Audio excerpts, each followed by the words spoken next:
Hello, this is Amanda Welch welcoming you to this Bite-Sized Bio webinar. Today's presentation is titled 5 Actionable Steps for Transitioning Smoothly to a Non-Faculty Career and is being presented by Heidi Giusto. Heidi helps individuals and businesses succeed when the stakes are high. She provides consulting, writing, and editing for resumes, cover letters, CVs, and LinkedIn profiles, and coaching for networking and interviewing effectively. Heidi also assists businesses with web content and marketing materials. She earned her Ph.D. from Duke University and is a certified professional resume writer and a certified employment interview professional. If you'd like to speak with Heidi, feel free to contact her at heidi@careerpathwritingsolutions.com. And that link will be sent out to everybody in the chat box later during the webinar. As always, we will have a question and answer session after the presentation. So please type any questions that you have into the questions box, which appears on the right-hand side of your screen, and I'll put them to Heidi at the end. So now, over to you, Heidi, for the presentation. Thanks so much for that introduction. And thank you for having me. And I'm so excited to be here and to talk about actionable steps. And they're not fear-based steps, actionable, proactive steps for transitioning to a non-faculty career. I did it, so you can too. So get started. I want to just give you an overview. So I'm going to share with you my career transition, and intermingled with that will be actions that you can take. And I want to emphasize too, it's not just actions to take if you're currently in graduate school, not to take after grad school, but to somehow try to fit in, even if it's just an hour or so a week, into your schedule to take now, so that by the time you graduate or by the time that postdoc is up, you are ready to launch and ready to transition. So we'll talk about actions. I will go through a few success stories from people with a science background. And then I'm going to leave you with some resources. Some of these are some of my favorite resources that I used when I was making a transition, but also that I recommend to my clients. So let's get started. I'll tell you a little bit more about what I used to do, which now I look and I sometimes chuckle a little of, wow, I've changed a lot in what I do in the topic. So I got a Ph.D. in history from Duke in 2012. I defended in October of 2012. I studied U.S. and Caribbean history, slavery law, and the legal culture. And my dissertation was entitled Refining Slavery, Defining Freedom.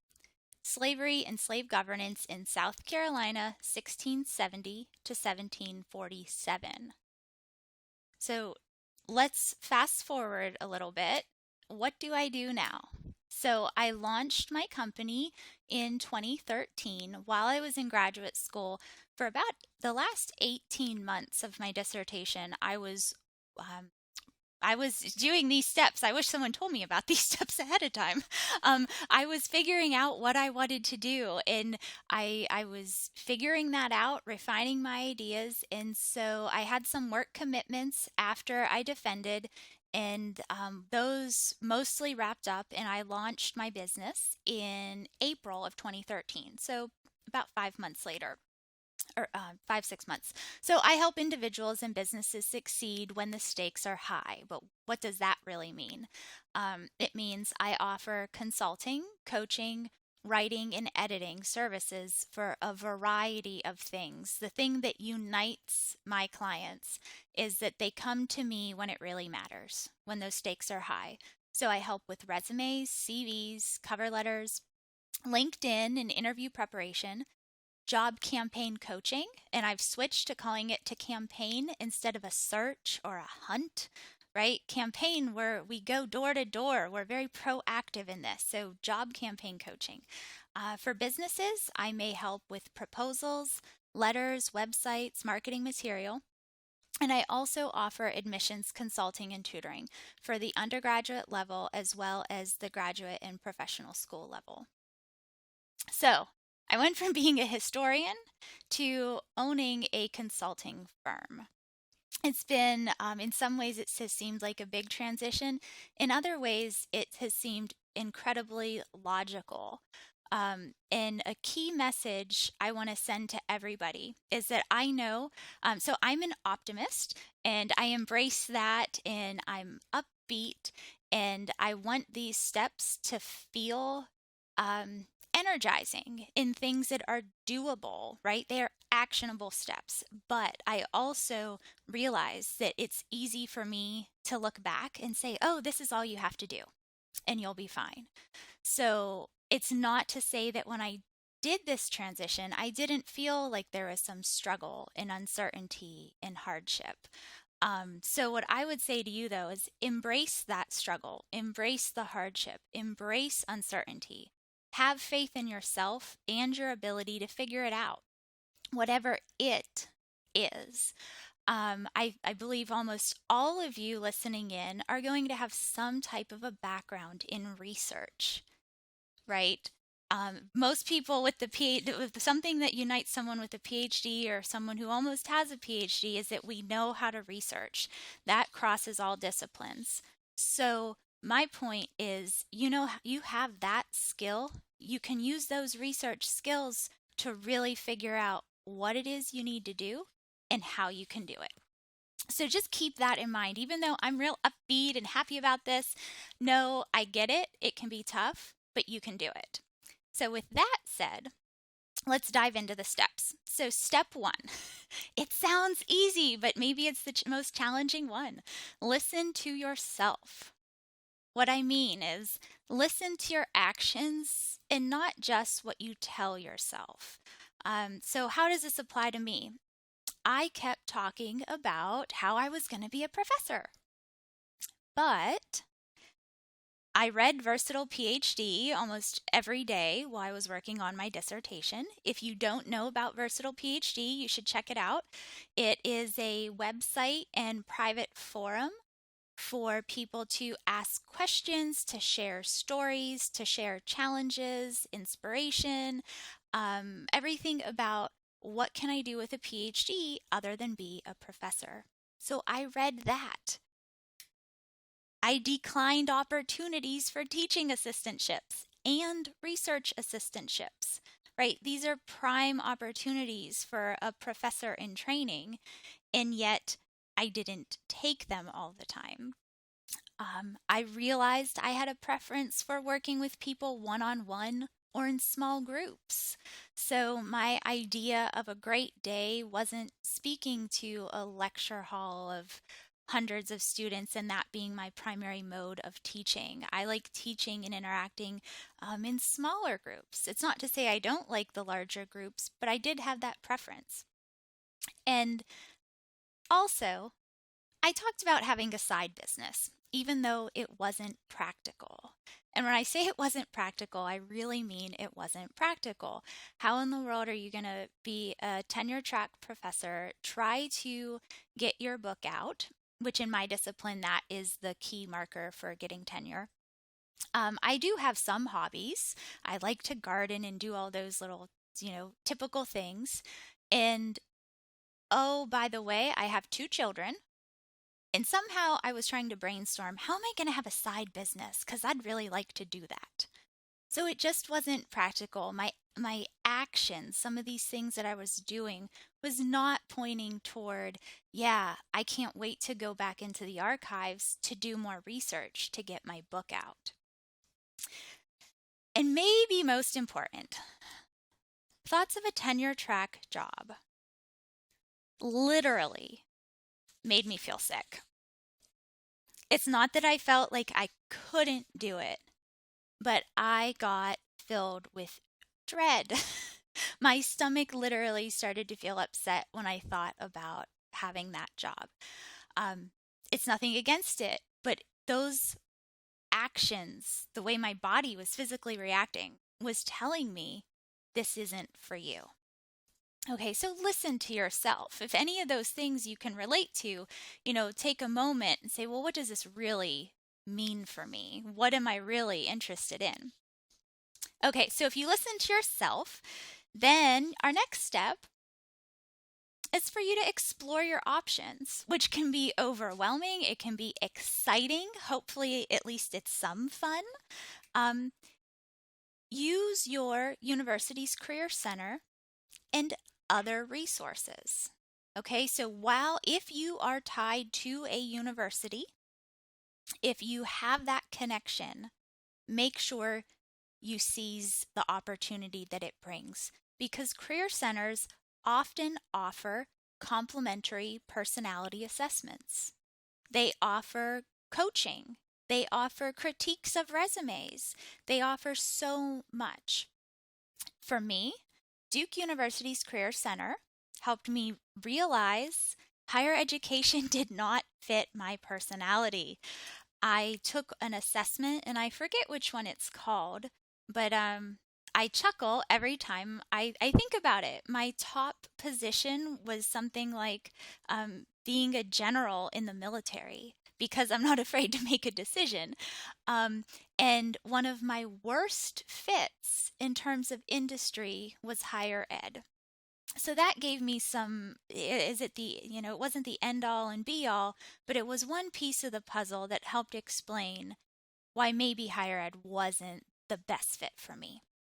The Career Center helped me refine my business idea, and it gave me confidence. I worked with a career counselor she was just fabulous. She supported me. She was just wonderful. And frankly, it gave me confidence, and she gave me a kick in the pants to get moving with my idea. I would come in there week after week, and I'd express this and that, and I'm exploring things. And finally, she's like, well, I think you just need to act. So your career center can give you so many resources. One more example, a client I just wrapped up with, she is a professor, a research professor, and she wants to transition into industry. And I spoke with her and I said, well, take a look and see what you have access to at your university. And within a week, she came back to me saying a week or so, how she enrolled in 15 different professional development seminars and courses. And they're ones that all will will help her transition to industry, because they have those industry type names like project management, leadership development. So the Career Center and the resources at your university can offer you a lot of help in this as you're exploring options. So also, when exploring options, put your research skills to use. Educate yourself on considerations important to you.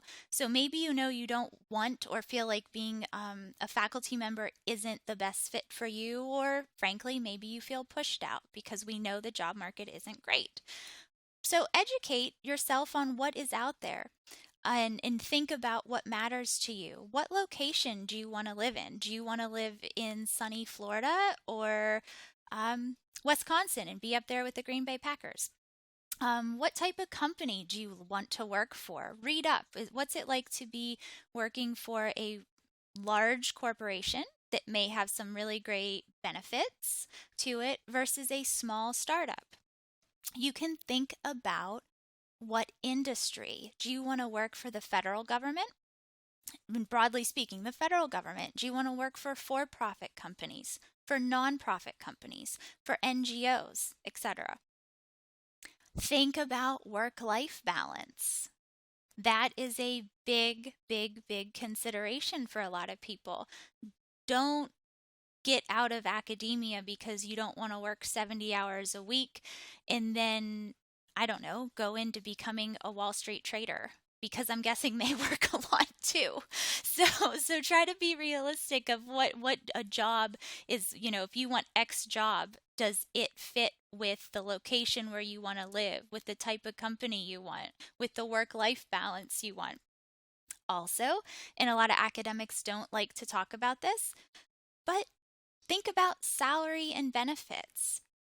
Are you looking for something that's going to meet your salary needs? And career trajectories. Decide, where do you want to go long term? You might not have that nailed down precisely right now, and you probably shouldn't. But just thinking about what's out there. If someone starts as a data analyst, where do they sometimes end up going, right? So this is all the exploration stage, initial research, shall we say. Then, once you have some ideas in mind of what you think you might like, gain experiences that help you determine even further what you enjoy and enhance your marketability. So some real life examples from me, from my past. I did a season as a reader for Duke Admissions. What did I learn about that? Right? What did I learn about what I enjoyed? Well, I liked helping people before the person hit submit. So I read these applications and I was thinking, oh, I'd love to talk to them. I wish, I'd love to hear about their thoughts and what made them write their admissions essay this way. I was also a copy editor for an academic journal and a company called American Journal Experts. From that, even though I do like editing and I do it very frequently given my job, but I learned it's not the only thing I wanted. I missed human interaction. And for me, the most important experience I had outside of my department at Duke was serving as a writing consultant at Duke's writing studio. From that, I realized I loved working with individuals in small groups on what I would call high stakes documents. I loved working with them on their ideas for personal statements, for helping them sharpen their resumes. So when it really mattered, I really loved working on those documents and helping people and play a small role in their, very small role in their success. And that is where, if you wonder, well, why would you turn down a teaching assistantship or a research assistantship? I did because I didn't want to give up my job at the writing studio. A job that some people would say, oh my gosh, it's just tutoring. But I loved it. And I kept that job for over 6 years. So I'd encourage you to think about, and you see these steps build on each other, they commingle. What are you doing now that you choose to do that doesn't seem like, well, this is just for fun? Because each time in my life I followed the thing that was just for fun, at some point I realized, oh, I can do more with this. So exploring your options. A third part about this before we move on to the third step. Be honest about your limitations. So there might be countless opportunities in a certain geographic location, but maybe you refuse to move there. Okay? Accept limitations and adjust accordingly. Sometimes there's that saying, it is what it is, right? So if you have a limitation, accept it and adjust your plans. And don't let anyone else dictate your limitations. There are common real-life limitations that I want to briefly go through, if nothing else, just for the fact to let you know it's okay that you have this limitation. Because some people think that it's not okay. And I don't know, I'm here to tell you it is okay. So it's fine to decide, I'm going to at least partially decide my career trajectory because I want to stay in a particular location, or I want to move to a particular location. Or I want to consider my partner's preferences in his or her career. It's also okay if you need to make a decision based on your children's needs or your parents' needs. It's also okay to have that you want a stable full-time job. Adjuncting is not for everybody. It's also okay, and something a lot of people don't talk about, but it's fine if you want a higher income than what you'd have as a postdoc or a professor. These are all legitimate reasons that may shape part of your job strategy. Limitations in some ways, yes, but accepting that we all have some type of limitation. Now that can be freeing. Okay, so you've listened to yourself. You've explored some options. You have some things in mind that you want to learn more about. So what's the next step?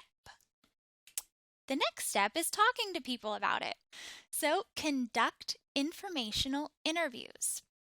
If you haven't heard this term before, it is when you identify people doing what you hope to do or working at a company you hope to work at, and you request an interview with them to refine your ideas and goals and to gather information. So you gather information on the interviewee's career path, current job, and or the company. So those are three frameworks actually that you can approach an interview. So you can, sometimes people will ask me, I'd really like to get into editing. Could you tell me about what it's like to be an editor? So that's more about my current job, right? A career path structure would be, Heidi, do you mind talking with me for 20 minutes? I'd love to hear how you transitioned. How did you go from point A to point B? And then the third is, geez, I'm really interested in this company. What's the culture like? What's it like to work here? Do you mind chatting with me about that? So some guidelines though. So for conducting these, assume the interviewee is busy and make your request accordingly. Ask for a 20-minute conversation and stick to your time limit. If they say, oh, it's fine that we talk longer, that's different. But you want to be mindful of their time because they're busy. If you're having this conversation with someone who lives locally to you, offer to buy coffee or lunch, but also suggest a phone call as an option too. Simply put, some people don't have time in their schedule to leave the office to meet for coffee or lunch, but they're more than happy to have a phone call. Okay. Prepare with diligence. Have your questions ready and be direct, concise, and appreciative of the person's time. And it's not to say that you should, just be like rapid fire, boom, boom, boom, boom, boom with your questions, but you don't want to come across as seeming like you weren't prepared. Be prompt and give advance notice if you must cancel. You really, truly should only cancel for a true emergency. The reasoning is, well, it's just, it's decency, right?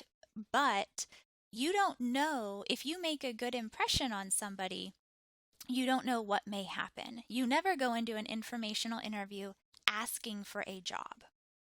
But if you impress the person, you never know where that will take you. That's part of networking. Maybe down the road, that person knows of a job opening and they contact you to tell you about it. So you really, this is not an interview in the sense that someone's going to offer you a job, but you want to make your best impression. Moving on, so you can see we're kind of, if this is a bullseye, we're narrowing in on that, or a target rather, we're narrowing in on the bullseye. Step 4, learn what it takes to succeed. And what I mean is, learn what obstacles there might be for you, like specific things. What do you need to do in order to get where you want to go? I'm a firm believer that you should not bury your head in the sand and say, oh, it'll be okay. So knowledge is power. Knowledge allows you to overcome obstacles. Questions to ask yourself. What are the challenges in your desired area of interest? What do you need to do to get where you are going? One of the things that I had to think about was even though I did a lot of professional development at Duke, and I learned from the best about how to construct resumes, I also know that in my industry, it gives you added credibility if you are a certified professional resume writer. So I became a certified professional resume writer. It helped me. So that's a very small but tangible thing. So maybe it is a certification. Maybe it's demonstrating that you have taken coursework in a particular topic. And sometimes people think, oh, well, it's not a course. It's not a semester-long course. But even if it's a 4-hour online thing or a one-day workshop or a 1-hour lunch and learn, it is something maybe that you've been able to take that somebody else hasn't, right? So we want to know, what do I need to do to get to my next step? I also want to take a brief moment to talk about the confidence gap. Do you know what this is? If not, I strongly encourage you to read about it, and I provide a link to it at the end of the webinar. In essence, and so first, so you can Google it. If you go confidence gap, The Atlantic, there's a wonderful article in there, and the premise is that women are not as confident as men, and because of that, we attribute things to luck. We don't go up for promotions when men might. And it provides a larger framework for women to understand insecurities. But I would argue that the confidence gap applies to people in transition more broadly. This is anecdotal. I know you're all scientists, so it's anecdotal. But I see this in men and women who are transitioning from academia. It's, well, I don't have this experience. I don't have that experience. And I just think taking 10, 15 minutes to read that article and really process it helps provide a framework for when you have those moments of self-doubt.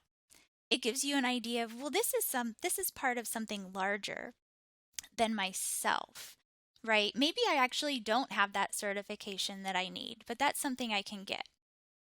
But maybe a relentless insecurity, maybe that's part of something larger, something societal. So it's been helpful for me. I've had plenty of clients find it helpful. I encourage you to take a look at it. Also, LinkedIn. So LinkedIn is a tool of the trade. Keep an open mind about it if you're not using it yet. I really encourage clients to embrace LinkedIn. If you're transitioning, LinkedIn can offer you so much because it's free. You don't have to pay for a premium package. It allows you to grow your network. It allows you to research companies. It allows you to research jobs. And I argue it's a professional development tool because you can join groups on LinkedIn that are going to help you learn and grow. And one in particular is called Alternative Jobs for PhDs or something like that. And it has about, I think, 60,000 members. So there's a lot of people contributing, and it's a very good group. So a final thought on that step is, have a pity party if you must, right? If you're struggling with this idea that you're transitioning. But I would say, make it a quick one. And what I mean is, it's not to make light of the hardship that is involved and sometimes the emotional turmoil that is involved. But have confidence. You'll get yourself through this. And if you need to, work with somebody to help you deal with for lack of a better term, the emotional aspects of, wow, I thought I was going to be X and it looks like I'm not. There's a coach out there that I know of, and there's again a resource later that I have the link. Her blog, her business is called From Ph.D. to Life. Her name's Jennifer Polk, and one of the things she does is help people work through this emotional aspect of transitioning away from academia. So it's not that I'm saying don't deal with it, but it's, the thing I'm a firm believer, the thing that will make you feel better is taking action to continue along your way. So our last step, prepare your job campaign strategy. Educate yourself on the application process and what it takes to get a job. And there's three main things: exceptional written documents, networking, and interview preparation. So let's briefly go through written documents, just a few tips, right? Know the difference between CVs and resumes and which document is expected. So you don't want to submit a CV when they're asking for a resume. Also, kind of a time out for a second about the definition. You can all look this up, but so teaching moment. In North America, the resume is a 1 to 2, maybe 3-page marketing tool. It's a summary of your relevant skills, abilities, and experiences. Your CV is that academic document we have that I will say is listy, right? It's lists of information. If you're in Europe, what we call the resume in the US often is called the CV. So that's important, right? So if you're applying for a company in the UK and it asks for a CV, if you're an American, you need to realize they're probably asking for your resume, not your academic CV. It's kind of tricky, but I needed to share that with you because I know we have an international audience. Okay, you want to write from the reader's perspective. So a resume, cover letter, we want to think about what does the reader want to see. So you pack those documents with accomplishments and results, and you tailor them to each job. You learn what makes for a great cover letter, and a hint there is it's not necessarily a letter that's all about you. Those usually look like I. It's a letter about why you're a great fit for the company. Moving on, networking. Like I said before, use LinkedIn to grow your network and locate opportunities. Tell people about your interests, when appropriate, of course, and attend networking events. They help you identify points of contact, and they help you practice your presentation skills, because even though you might be excellent at presenting at an academic conference, it's very different to be presenting yourself in a way that's helping you market yourself and saying, this is what I do, this is what I'm looking for, this is why I can contribute. The last part here for is interviewing. So learn effective interviewing techniques in various interview types, right? There's interview types from case studies to behavioral questions to panel interviews to all-day interviews. Ahead of time, reflect on points that you want to make during the interview and know your point of differentiation. What that means is what makes you different? What makes you different from all the other scientists who are applying for this position? So those are the steps. Listen to yourself, explore your options, conduct informational interviews, learn what it takes to succeed, prepare for the job campaign. And I want to offer you a bonus step, okay? Act. It doesn't matter if you're qualified, if you're talented, if you're prepared, or all these other words, if you fail to act. So have a great attitude, be confident, and have tenacity. Go after what you want. Go after it. So the last few minutes, I'd like to just briefly talk about a few success stories of people who have science backgrounds who are no longer in academia. So our first success story is Vivian Collier. She got a Ph.D. in biology from Duke. She's done several different things, but she is currently a scientific communications editor at National Cancer Institute. So she is still within a science field, but she's doing communications and editing. She's really happy too. So next story, Mike Davies. He has a background in biochemistry, biophysics, and molecular biology. His PhD is from the University of Minnesota, Twin Cities.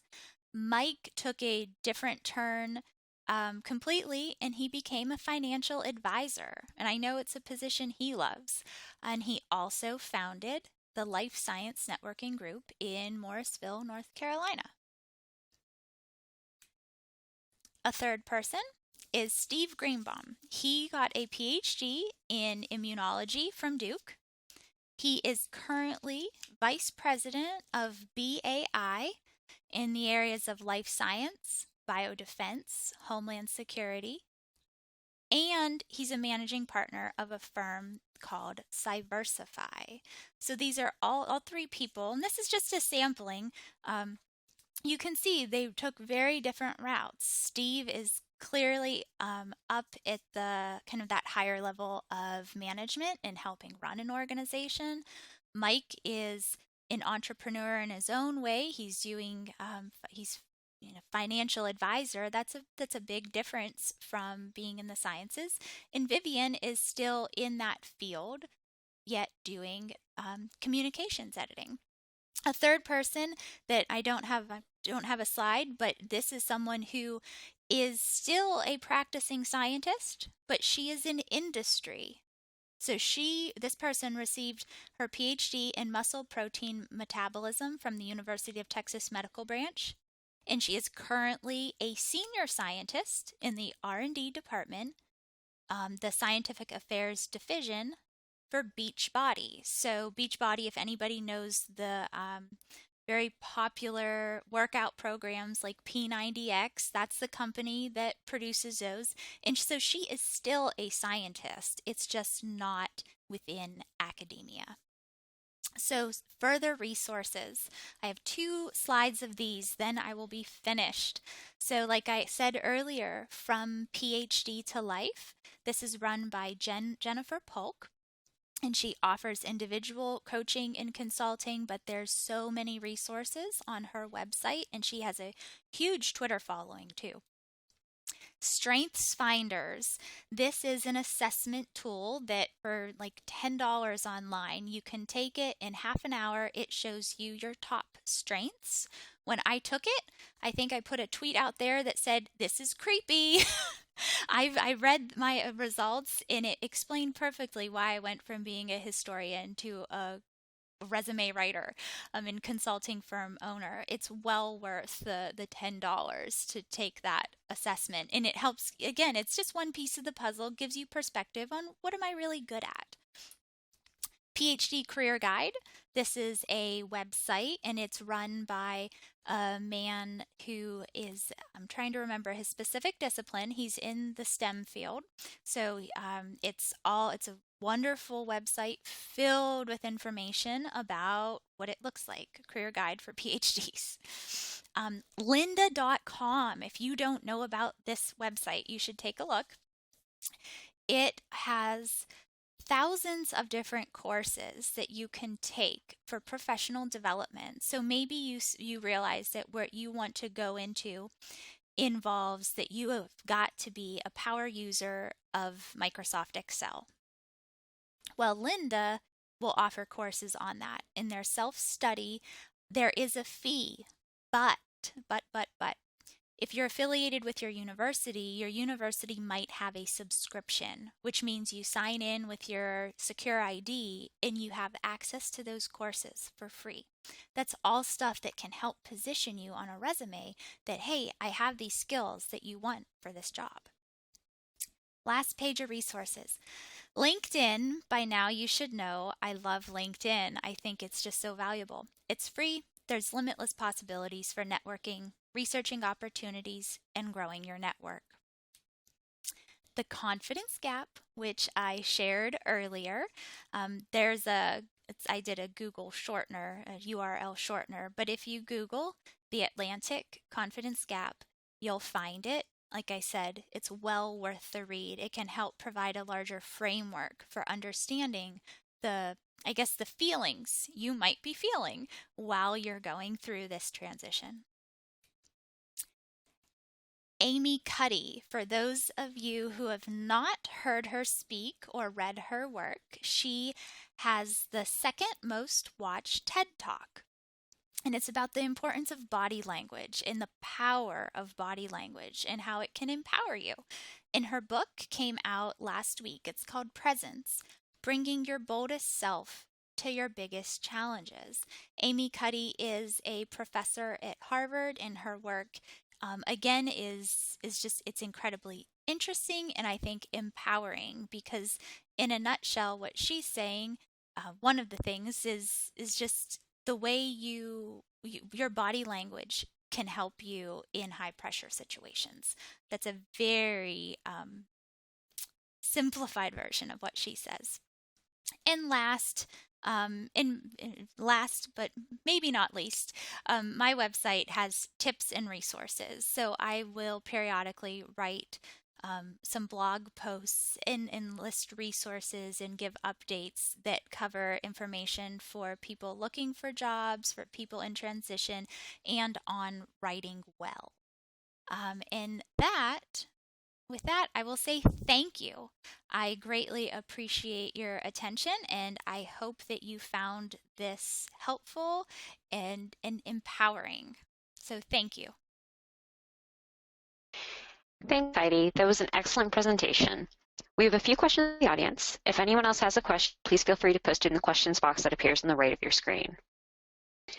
So, Heidi, when you look back at your time at Duke, is there anything you wish you had done differently to facilitate your transition that you think our listeners might find useful? I would say that I wish I had explored some of those things that I said about looking for other opportunities, sitting in on a workshop or a seminar.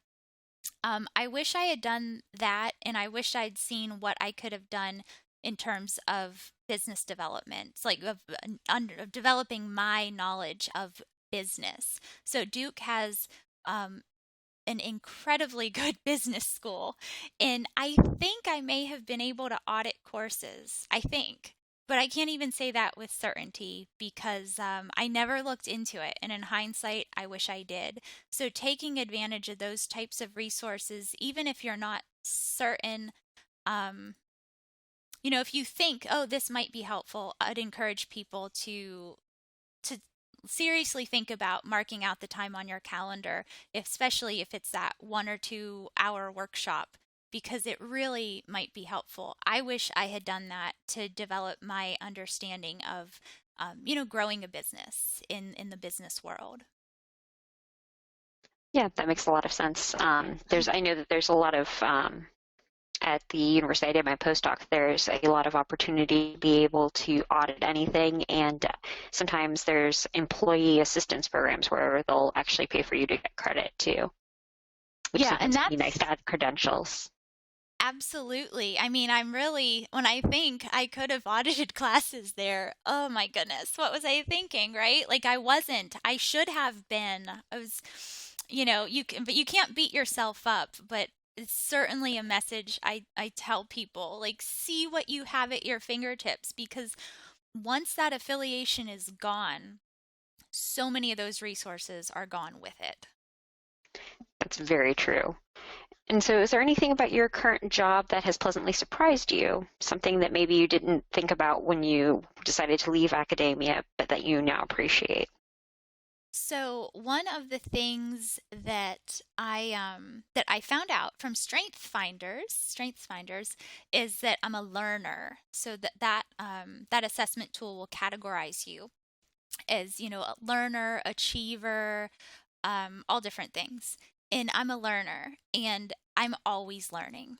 And I love that. And I absolutely love the people I get to work with, where I just love getting to meet different people from all walks of life, from different backgrounds. So I never thought about that as, how do I put it? Going into it, I'm very practical, and I thought, well, this is something I like doing. This is something that will give me the work-life balance I want. It's something that I can control, grow as I want. I thought it from very practical standpoints, but I didn't I never expected just the great satisfaction I'd get just from getting to know people from, I mean, literally across the globe. I work with people internationally, and getting to help them just, I feel like I can play a small part helping ambitious people get to the next step. And that I find deeply satisfying. And just getting to stay in touch with clients, where even though my business tends to be transactional, right? You hire me, I help you, you get where you're going, and it's done. I love that we stay in touch. So just there's the personal satisfaction is much greater than I think I ever could have anticipated. That's really great. So if you had one piece of advice to give to people who are thinking about transitioning, what would it be? Believe in yourself. Because if you believe in yourself and I know everybody listening has skills of researching, right? That's what it takes. And it's not to say that it's always easy, but if you approach the problem, right? If the problem is, what am I going to do with my life, right? If you approach that from a standpoint of, I'm going to succeed and I'm going to be happy, right? Then you're going to get that result. It's not going to say that there's not going to be bumps in the road, but you just got to believe that you have the skills and abilities, you'll figure it out, believe you can do it, and you will. And again, maybe there's something you do lack, right? Nobody has everything. Figure out, well, do I really need to get better at this? Take a course, and do what you need to do. Check it off the box and keep moving forward. So I think it comes down to that belief that you can do it. As corny as that sounds. No, I like that. It seems like even just in science, a lot of it is just the confidence that you can do something. Absolutely. Absolutely. And then we do have, I think this might be our last question. Do you have any suggestions for PhD level part-time work? Oh, of course. So, it depends. I guess it depends on what you want to do, right?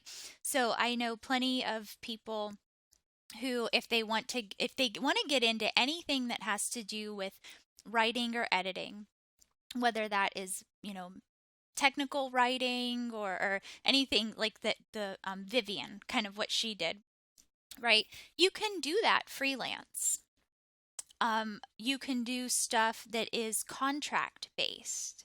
You can look for internships. So the woman who works at Beachbody, she did, while she was doing a postdoc, I can't remember the name, but she lined up an internship that she worked, I think it was 10 hours a week, maybe in regulatory affairs. I'm trying to remember specific but so you can line stuff up part-time. And then that way on a resume, some people think that you have to put on a resume how many hours a week. On a federal resume, you do. But on a what I call the regular resume, like the non-federal resume, you don't have to put how many hours a week you're doing it. So look for freelance work, internships. Some of those are paid, some might not be. Um, think through it critically, right? Like, well, what skill or what experience do I need to show that I have? And then see, well, geez, can I have a connection at a company? Will they let me come in and work on a project, just project based a contract, right? So those are a couple ways of um, of approaching it. So freelance and internships. That's fantastic. Well, that brings us to the end of the seminar. So thank you again, Heidi, for a fantastic presentation and a wonderful discussion. Thank you. And finally, thanks to you, the audience, for taking the time to attend and listen in. If you've enjoyed the seminar and would like to view the video recording of the session, please visit the seminars page on bitesizebio.com. It should be available within the next 24 hours. And there you can see other webinars that we have lined up for you in Bite Size Bio's Webinar Festival. So until next time, good luck in your research and goodbye from all of us at Bite Size Bio.